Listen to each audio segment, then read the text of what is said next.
It's been actually exactly 25 years since I began business studies like you, marketing and management.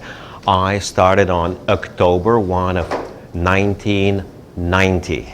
That's when I began to study. And back then, of course, I had no idea what I will study, what I am supposed to study, or what these studies will provide me or give me, what kind of opportunities I will have. Well, now I'll try to do that for you.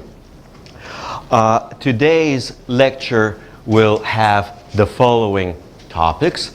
First, I'll discuss some foundation courses, then business core courses, then business specializations, business extensions, and because I've had over 15 years of teaching experience, education problems, how and why business programs mostly fail around the world. And then I'll have a short conclusion for you. I understand that I have about 45 to 50 minutes to present this and maybe 15-20 minutes for questions and discussion. Now, I did not originally know, and I want to make very clear that today I talk about business education, and I will talk specifically about global business. And global business is very different from global studies. Global business is a small field of global studies. Global studies will include politics, it will include global or international law, it will include culture, cultural anthropology. Global studies is very big. I'm focusing first only on business, basic business, as business is taught in business schools around the world. Okay? Okay, so where business begin? What is the foundation of business? In other words, what do you need in terms of background in order to begin understanding business? And the two areas that you need to understand is quantitative methods. Quantitative methods basically means math and economics. You need to understand basic economics before you can do any business studies. So let's a little bit about each. If you're a business student, you want to take basic quantitative methods, and usually we separate these quantitative methods in two subjects or in two areas. The first area is just business math. This is standard math, which is used mostly in business. There's nothing very special. Mathematics is a broad field, and you're going to study only those specific things that are commonly used in business. And of course, accounting, finance in general. So that's business math. I think you are already or have already taken business math course.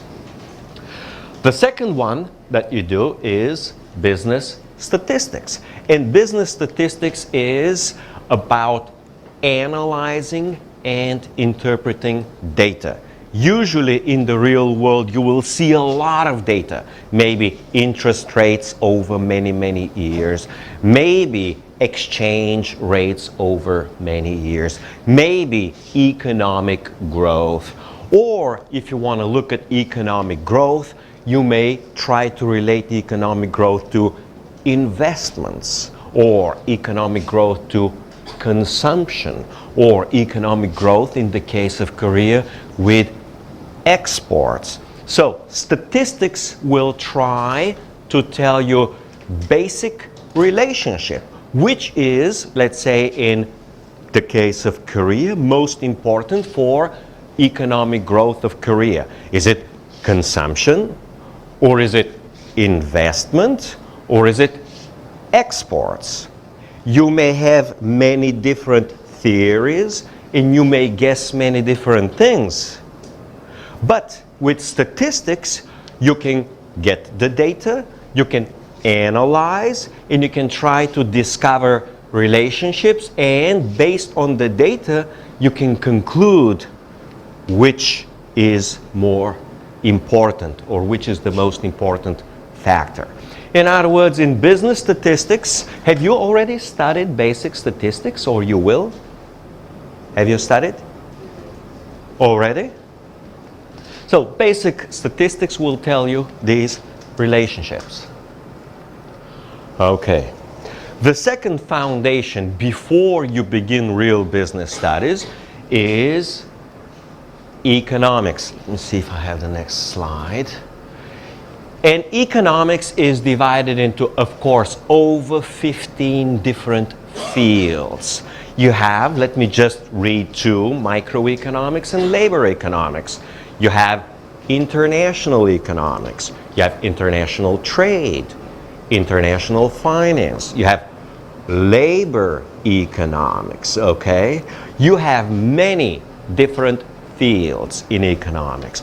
In general, basic economics, which we sometimes call principles of economics or introduction to economics, includes these two fields, microeconomics and macroeconomics. You need these to understand general business. Microeconomics concerns the behavior of individuals, the behavior of consumers, and the behaviors of families. How families get job, their income, how families spend their income, how much they spend on food, how much on cars, how much on housing. In other words, how families make economic decisions. The economic decisions are about making money and spending money, respectively investing money. In other words, what you do with your money. So that's microeconomics. The second part of microeconomics is about the businesses. You look about one business, how the business is managed. Microeconomics tells you how much labor, how much workers to employ, how much capital to employ, possibly a little bit of how much to borrow. Then it tells you how much to produce, how to price your product.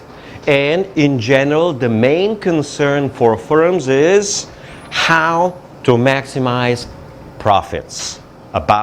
Business is about making money, is about making profits. And microeconomics focuses on how to make maximum profits, which usually boils down to how much to produce and sell and at what price. Macroeconomics is about the general economy. The general economy is about production and output. We call this GDP, gross domestic production. It's about labor as in employment. We call these jobs. It's about, are there a lot of jobs or a few jobs? Next one is about wages. Are the jobs well paid or poorly paid? Okay. The next thing is about interest rate. Interest rate is the cost of capital. So, macroeconomics concerns about labor and the cost of labor, and capital and the cost of capital. Cost of capital is interest rates. And macroeconomics is concerned about exports and imports, and is concerned about the most important price in the economy. The most important price of the economy is the price of money. We call the price of money exchange rate.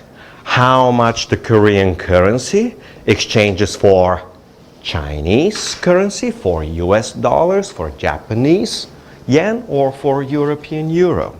So, macroeconomics again is concerned about employment and wages, about business output and business prices, in other words, business profitability, about exports, imports, and exchange rates. This is what macroeconomics is all about. So these are the foundations before you need to specialize further into business. This is the background. Next. Next, if you study, or when you study business, you study 4 main areas. We can also call them 4 main fields. Or 4 main subjects, okay? The 4 fields are accounting, finance, marketing, and management. And I'll discuss each one of these now. Accounting is the language of business. Is translating business activity into numbers so that numbers can everyone understand. The trick in accounting is that you, as Koreans, can read a European business accounts and you can interpret and understand them. Or me, having studied in the US and come from Bulgaria, can read Korean accounting statements and understand what they mean and how we interpret them. So, let's talk about each of these. Accounting is separated, sometimes they call it principles of accounting, sometimes they call it introduction to accounting. The accounting field is generally separated in 2 major sub-areas. First one is called financial accounting. The second one is called managerial accounting. You need to learn and understand both. This is the foundation for every business. Financial accounting is how you make the accounts and how you report them. How you report the accounts, we call these financial statements, to the owners of the business, to the government, to investors, to bankers, to creditors. In other words, this is accounting which is designed for people outside the firm, and it is highly standardized. We have, and now almost the whole world uses what's called international accounting standards. We use them in Bulgaria. They're all used, of course, in Thailand. They're used in America and everywhere in Europe. I'm pretty sure you in Korea, and I know for sure Japan's using them. China is now introducing them, so that the statements are done here as well as there and everywhere in the world in the same way. You read them the same way, you make them the same way, you interpret them the same way. So that's financial accounting. It gives you a balance sheet with assets and liabilities. It gives you an income statement with revenues, expenses, and profits.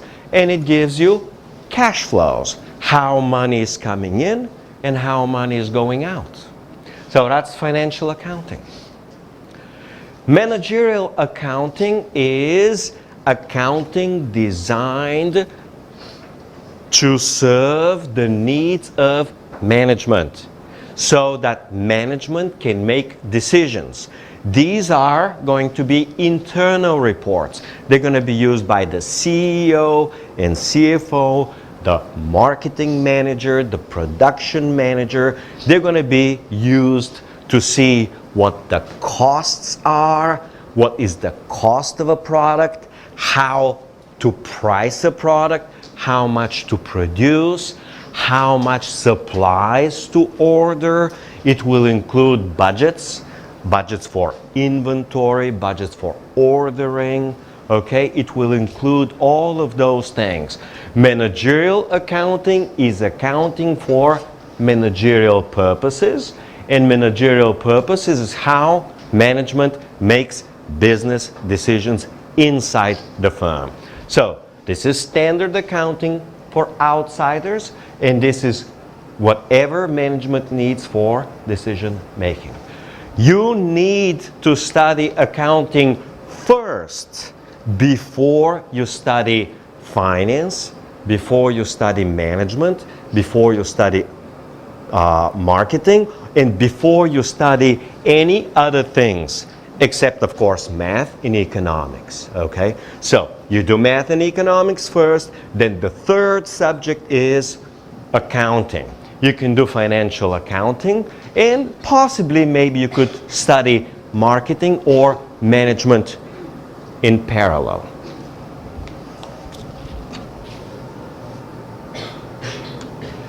Next is finance, and finance focuses on money. Finance is the subject of managing money. The subject which is commonly taught, and it's usually in all business school, is called financial management. And financial management is exactly that. How you manage money, how you manage business money.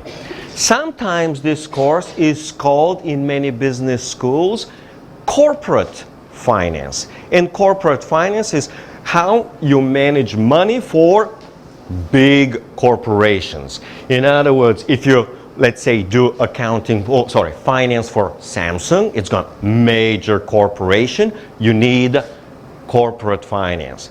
Financial management and corporate finance is about 90% the same. Corporate finance has stuff specific to big corporations.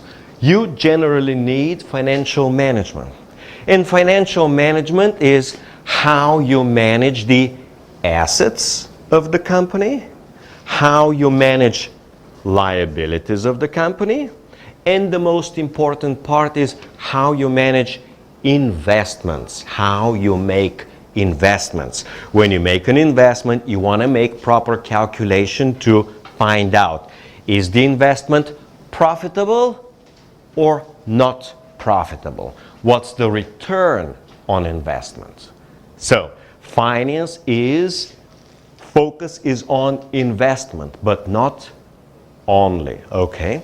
Financial management is about financing. Financing means how you get money. Do you get it by a bank loan? Do you borrow money from the bank? Or do you sell bonds? In other words, you borrow money from the bond market. Or you sell stock, which is you raise money from investors. There's certain optimal ratios. It's not good to take too much debt and have very little capital, but it's not a good idea to have too much capital and very little debt. There is some optimum, some balance. So financial management will do this for you. Some business schools will usually have only one financial management course, but most business schools will have two financial management courses. Sometimes there are smaller, call them fundamentals of financial management, which cover maybe 15 or 16 chapters. If the school is very good and very hard, they'll cover all 15 chapters in one semester, in 15 weeks. And it's hard, but they keep doing it. Most business schools around the world, most students cannot handle 15 chapters in 15 weeks. So usually financial management, they cover in the first semester 8 chapters, the first 8, and in the second semester they cover the other 8 chapters. It's a little bit easier. So the big subject is separated in part 1 and part 2. And finance is about, again, investments. Next one is marketing. Marketing, again, is about the customer, what the customer wants, what the customer is willing to pay, okay? Marketing is about the product, what the customer wants. Again, what product they want. Do they want a big screen or they want a small screen? Do they want a heavy mobile with a large battery, or they want it very slim, very light, but battery life is no good. What the customer wants, that's the product. The next thing is price. How do we price it? Okay, if it's similar, let's say, to Apple iPhone, do we price it above? Do we price it below? Do we price it at Apple iPhone? In other words, you need to think about the competition. So you need to think about your customer, the product, the features of the product, the price. You need to think about the competitors, what the competitors are offering. You also need to think about service, customer service. That's very important, especially for some customers, especially for customers of products that you need a lot of service, like cars. Cars need a lot of service. Maybe phones don't need so much service anymore. So this is all marketing. Sometimes marketing is one huge textbook and it just goes half and half. Sometimes marketing too is usually separated out as advertising. Now, from the previous screen, I think I forgot, sometimes financial management too is separated out as a separate course called investments. So instead of two, you get investments. For marketing, instead of marketing too, they just call it advertising. And you learn all the tricks about advertising. Advertising is about making the customer to like, to want, and to eventually buy your product. Okay? Again, it's about advertising campaigns and promotions and all the other things that will make the customer buy your product. So that's what marketing is about. And next one is management, not necessarily the last one. Management, again, is about how businesses make decisions. Decisions are about planning. How do we plan? How much we're going to produce? How much we're going to order? How many people we will need? The management of people's got a special name.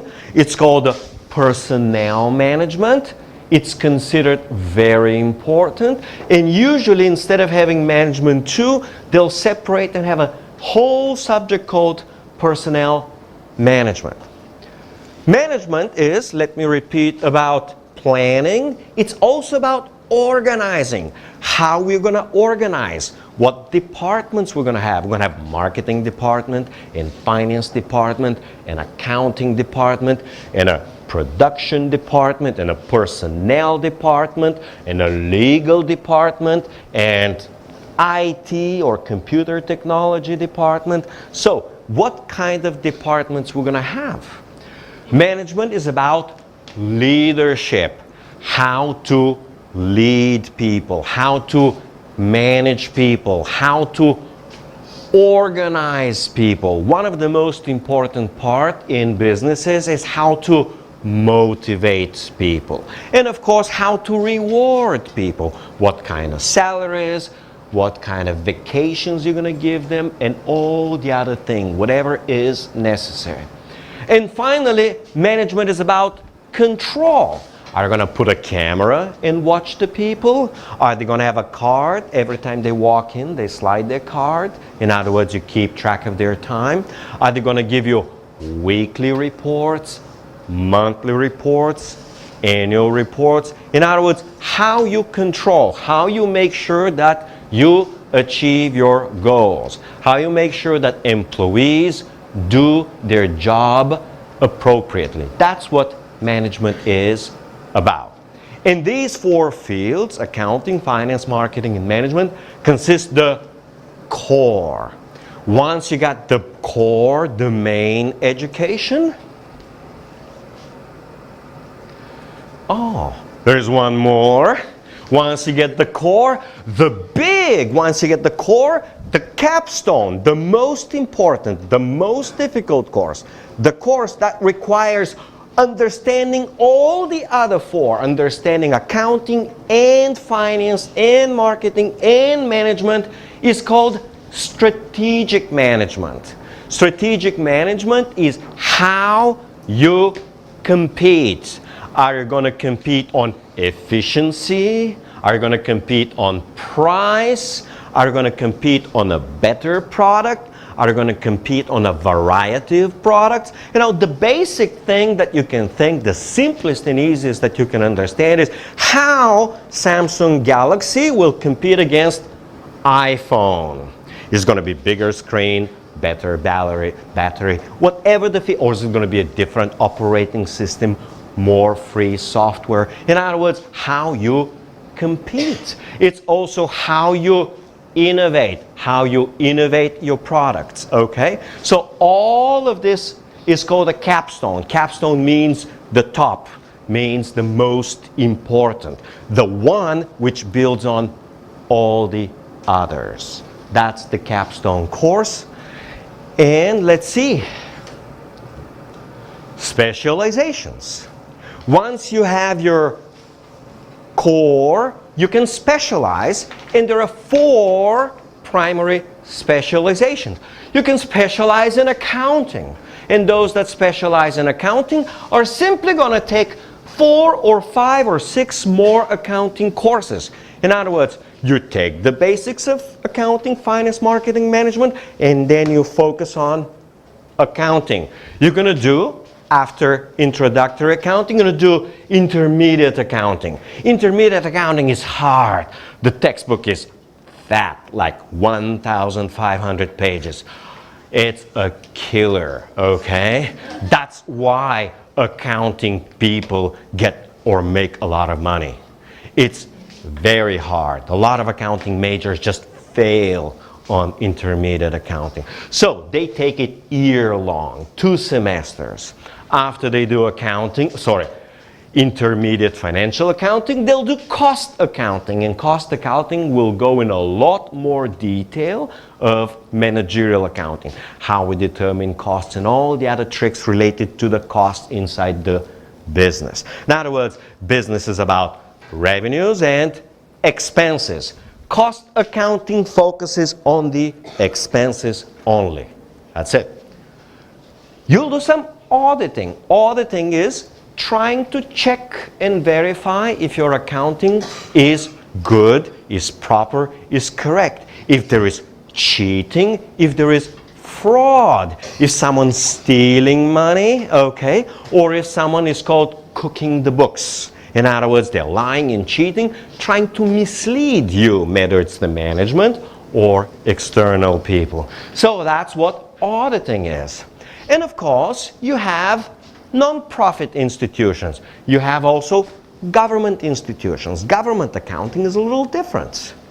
Non-profit institutions are also a little bit different.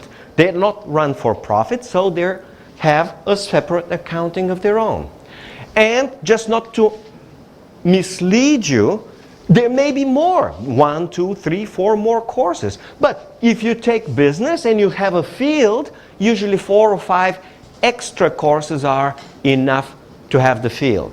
Similar with finance. You can take financial management too. Or you can do investments. Or you can do financial economics. And learn about financial markets, financial institutions, financial instruments. You have separate ones called financial derivatives. This is very advanced, very difficult, very sophisticated, and you may have a separate course about that if you specialize in finance. And of course, risk management, how you manage your financial risks or operations and production risk. Risk management includes a subfield of insurance. If you're a big business, how you insure your different risks. Well, first of all, which are your risks? You need to know your risk. You need to understand your risk. You need to measure them. And the last piece, you need to manage them or insure them. With marketing, again, you may have many different courses. You can specialize in advertising. Take a separate course on advertising. You can get a separate course on sales, okay? A lot of people in marketing, they just do sales, like a car salesman or phone salesman or whatever you're selling, okay? You could be product design. How do we make it better? How do we make it more user-friendly? What do they like? You know, that's product design. And of course, marketing management, how you manage the marketing operations. And there could be a bunch of other marketing courses. And with management, first, how we manage people. It's called personnel management. How we manage inventory, called inventory management. How we manage the marketing management. Very popular course is supply chain management, how you manage the supply chain. There is another course sometimes in here, sometimes a separate course, called operations management. How you manage your business operations, whatever you're doing, okay? You may be managing a hotel or a restaurant or a car manufacturer, and of course, any other management. So, to summarize, business specializations, these are the four primary specializations. After you've done your core, you take 4 or 5 of these within one specific area, and then you specialize in those. There is an alternative specialization, which is instead of accounting business, specializing, it could be specializing in an international business, right? This is what I understand doing. And there is no difference between saying international business and global business. International and global means the same. So, if you're studying, in your case, maybe a global business, what do I think is a good global business education? How do we structure it? Well, very simple. You will have or should have a course in international economics. In other words, the first course we had microeconomics and macroeconomics. Now you're going to get international trade and international finance. So, international economics deals with international trade and finance, a subject which is very important for export-oriented country like Korea. Again, the next course is accounting. You're going to get a specialization, international accounting. How you do accounting for, we call this global accounting. Accounting for a company that has global operations in many different countries. How you take the accounting of 5 different countries and put it all together. How you deal with currencies and currencies going up and down. In other words, accounting for global corporations is a little trickier, and you learn those tricks here.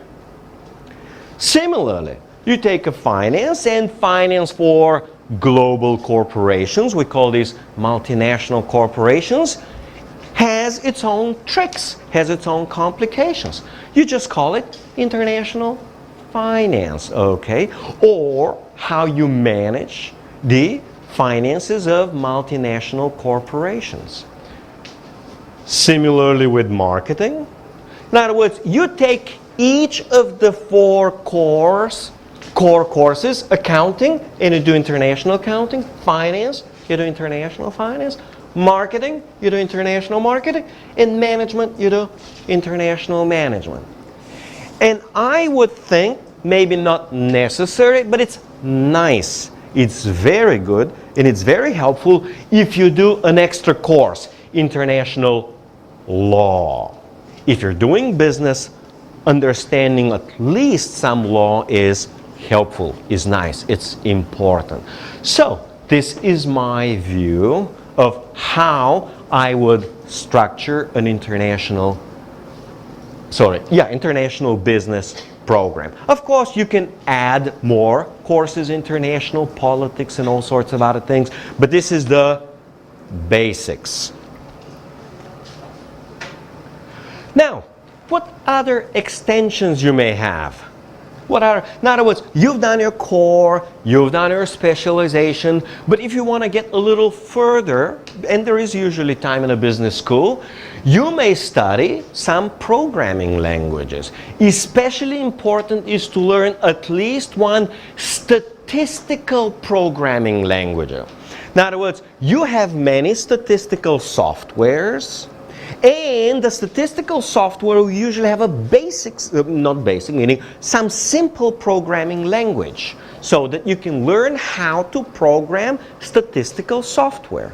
So, learning some programming languages is very helpful, especially statistical type languages. There are many statistical packages. Maybe one or two of those is helpful. Next, database systems. It always helps to know and understand databases. Information is what you need to manage and make decisions. And information is usually stored in databases. So understanding databases and database systems is always helpful. Not necessary, but it's a good idea. Well, one way that it's done, or another little broader subject, which is usually done in most business schools in the world, is called MIS, Management Information Systems. And part of information system will include, of course, database systems, but it will include security, connectivity. It's going to include whatever is related to technology, and technology being used in businesses. It's a fairly helpful course to have. And as a separate, you may have web systems or internet systems, how to use the internet for marketing management or whatever the things are that you may do. And of course, in general, I'm talking about also general languages, whether it's English, which is today the language of all business around the world, and of course tourism. Now the rising star is Chinese. Japanese has been always popular, and possibly Arabic, which is more exotic. Okay, so these are business extensions. Okay, you may have a business extension in law.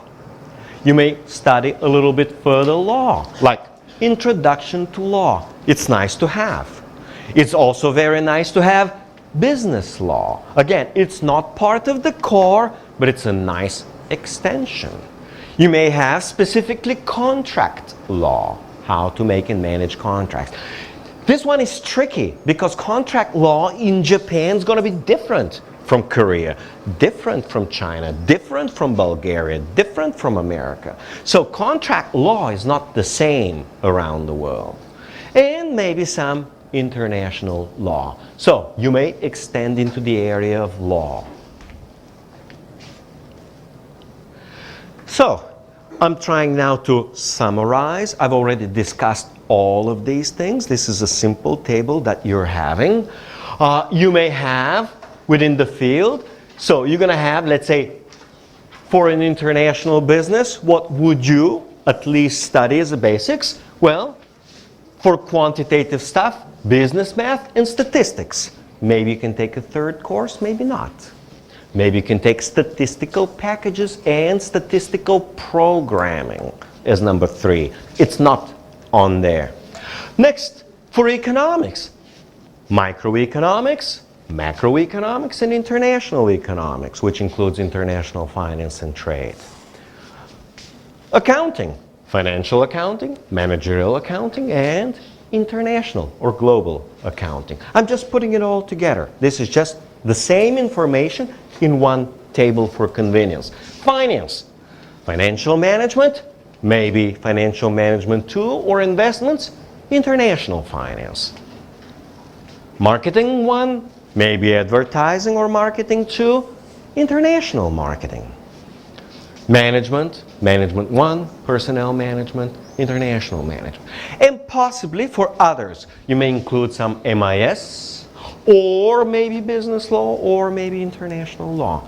That's, again, the core. you can extend in different ways up to your choices or up to the goals of the university or the goals of the administration. Let's see what else we have. I should be... okay, that's my last section.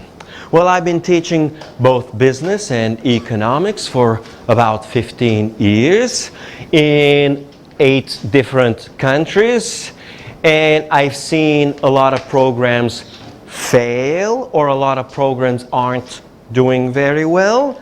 A lot of programs are mediocre. Of course, some programs succeed. So what are the typical problems? What really you have to be careful about or watch about, or what are the common mistakes? Number 1, it's very simple. Weak foundations. They study a lot of business, but they don't know basic accounting. Or they somehow study accounting but don't learn anything about accounting, okay? That's the most common mistake.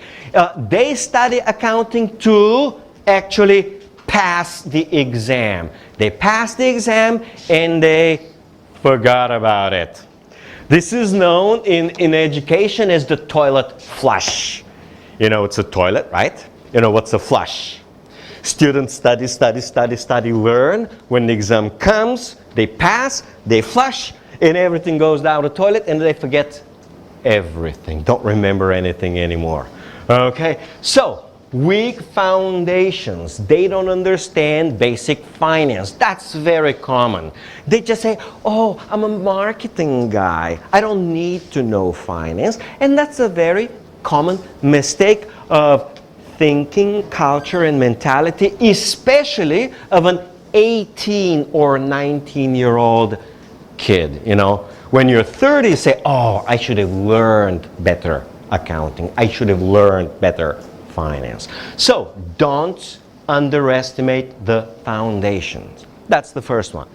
The second common mistake, and that's very common, I've seen it everywhere, is many fancy course. Fancy course is a course which sounds very nice, it sounds very modern, it's got a little bit of a contents, but it's not big enough, it's not broad enough. They just teach you a little bit about this and that's it, like promotion strategies, and that's a whole course. Well, that's stuff you study for a week or 2. So instead of let me emphasize, focusing on the foundations in the core, they provide a lot of little courses that only look at a few things. The third one, which I've seen a lot, and I mean a lot, almost everywhere, is few course chapters. They study accounting and they study 5 chapters. Well, 5 chapters is not enough. Studying 5 chapters, you're not going to learn a lot of accounting. You're going to learn some, but it's little. When I was studying at one university and we teach finance, students study 4 chapters in financial management in one semester. And then 4 chapters in the next semester. Well, how far are you going to go? So they have financial management 1, 2, 3, and 4. And for 2 years, they study one textbook that has 16 chapters. Well, that's not exactly good education, where a textbook that is taught in 1 or 2 semesters, you spread over 4 semesters. You need to cover, on average, about 10 chapters per semester, whether it's marketing, management, accounting. Good universities will typically cover 15, and bad universities will cover 6 or 7. But teaching or studying 3, 4, or 5 chapters is a joke. And that's very common around the world. The next one which I've seen is too many projects. It's like the marketing teacher loves to give students a project, right? So gives them a project, but management teacher also gives them a project. Oh, and the finance teacher gives them a project. And suddenly, every teacher gives them a project and the students are like, I have 5 projects. And they're doing the project, they copy the projects, and they forgot what they're about. And they forgot that they got to actually sit and learn and understand. So, the learning is not very important. It's about make the project, deliver the project. And of course, with the projects come presentations. And students focus on 10-minute presentation. So the whole semester they study to make a 10-minute presentation, all right, on the project instead of learning all the important stuff. So that's actually not fault for the students, that's fault for the teachers and the department in general. That's fault of the organization. Same thing, heavily weighted projects. Heavily weighted project means the project is 50% of the grade. And again, when it's 50%, do you have similar courses now here? You got a course and half of the grade is on the project. Well, when half the grade is on the project, the students focus on the project and they ignore the other stuff. If you get the project well and you make your presentation, you're going to get most of your grade. You don't have to study the rest.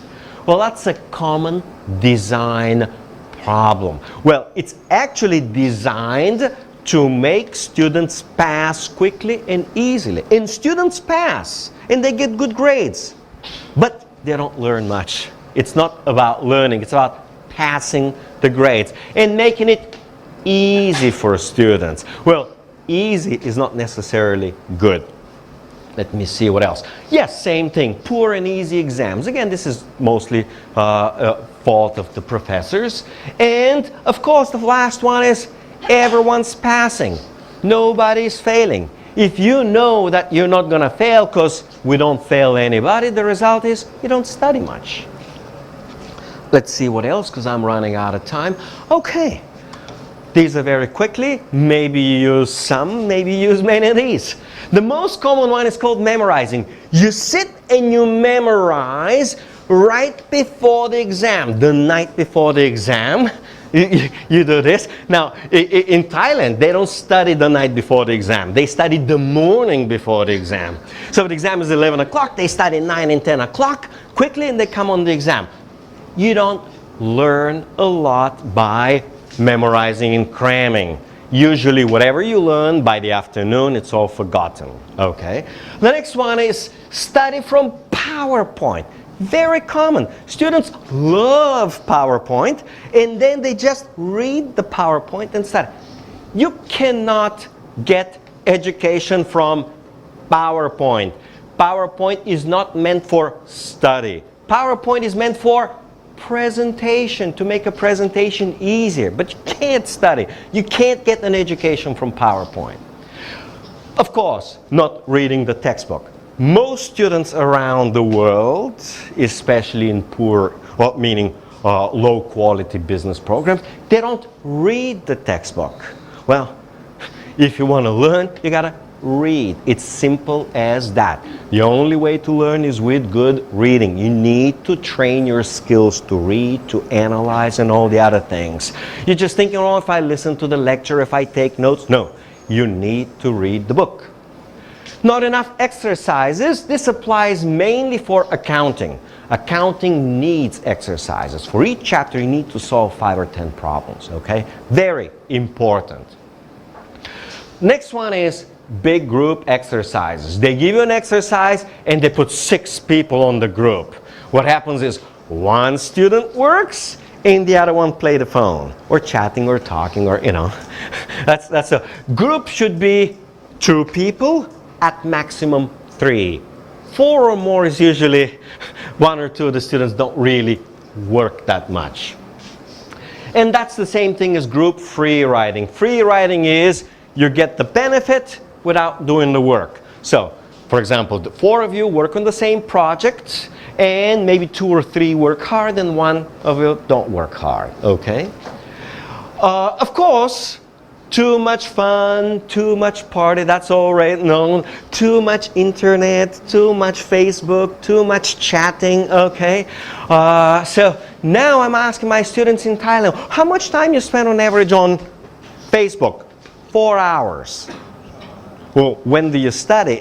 Well, they don't have much, I don't have a lot of time to study, okay? So, too much fun. And another one, study for grades only. You study just to get A. Well, that's, you don't need that. Grades is not as important. It's the knowledge, it's understanding the business. And finally, I've seen it a lot. I don't know why, but it's more of an Asian phenomenon as opposed to European or American. Kids go to business because mom and dad think it's a good idea. So mom and dad want you to study business, you go and study business to make parents happy. Maybe you don't care about business. Maybe you like, I don't know, drawing or painting or photography or art or history or something else you like, but you don't go to study what you like, you study what your parents want you to study. So this makes for poor motivation. Students are not motivated. Well, let me try and finish if I can. All right, conclusion.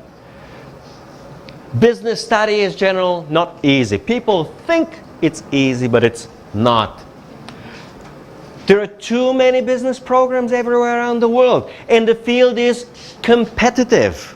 And maybe in Korea there are more than 100 business programs in general. I mean, I know in Thailand there are 100. I know in Taiwan there are 100. So you gotta be good, because if you're not good, someone else will be and will have a job for you. And a lot of times students underestimate reality. Oh, if I just want a little bit of marketing, I'm okay. Well, short answer is you're probably not gonna be okay. So most students fail, meaning they graduate, they didn't learn much, and what do? They go for a master's degree. Okay? Just waste more time. Next one. Most students, when they graduate, they can't get a job. Meaning they can't get a good, well-paying job. Yes, they get a job and they become a bartender. They get a job and become a secretary. But again, do you study for 4 years in business to be a secretary? Or to be a bartender? Or to be a waiter? Okay? Or to be a hotel receptionist? And the answer is no, you don't study 4 years for that. But that's what most people do. And I've heard it, and I've been in many countries, the same thing. Oh, there are no jobs when we graduate. And I heard especially this in Bahrain. They say, oh, there are no jobs, doesn't matter what. And the short answer is no, there are plenty of jobs, but the jobs are only for the skilled people. So it turns out that, especially when I was teaching in Bahrain, but in other places, for the good students, let's say I have a class of 50, maybe 6 or 7 will be top students. These 6 or 7s will already get a good, well-paying job waiting for them, and the others don't have a job at all. In other words, for the good students, there are always good, well-paying jobs. And for the poor students, there's simply no jobs. And I would like to conclude by wishing you good luck in your business education. And we have a little bit of time if you have any questions. Maybe you have some questions. Please don't be shy. Don't worry. If you have any questions or concerns, or you're curious about something, please don't hesitate to ask. Yes? What do you think is the most different thing between good student and bad student? Oh, it's very simple. Good students study regularly, consistently throughout the semester, and the good student reads the textbook and of course pays attention. And the bad student they just come to class, they do quickly, they prepare before the exam, and of course the big difference is what they remember 2 weeks after the exam. 2 weeks after the exam, the good student remembers most of the stuff and the bad student doesn't. The other big difference is good students try to understand and bad students just memorize. That's primary differences. More questions? On the back?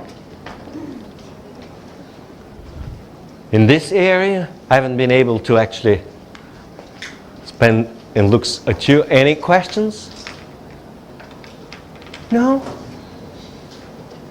Yeah, that's very common here, especially in Asia. Students don't ask questions. They just sit, Quietly. Well, if you got a question, you got to learn to ask. You got to learn to ask questions. You got to learn to be active. You got to learn to be proactive. You got to be curious. Any other questions? One more. Yes, please. At first, we don't know which thing is the important thing and which is not important thing. So I think memorizing is very important. No, the short answer is definitely not.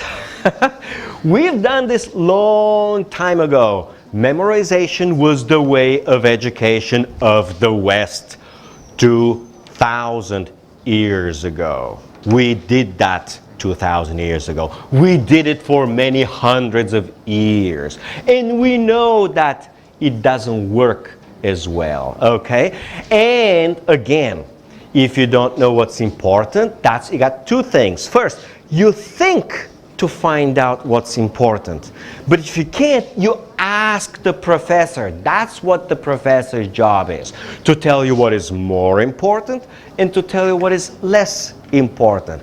That's what you ask the teacher. Hey, which are the most important things that I need to learn and that I need? Just memorizing is very common, but doesn't help you much. You just pass the exam, but next time doesn't help so much. That's a very common distinction between Western students and Eastern students. Again, we've had universities 2,000 years ago, 1,000 years ago. For thousands of years we have this experience and we know what works and what doesn't work. Back in the old days, we had a discussion with the dean. Universities in the West were established at the library. Whenever you have a library, you make a university, because university is based on books and is based on reading books. That's how you get education. More questions? You have a third chance. All right, another one.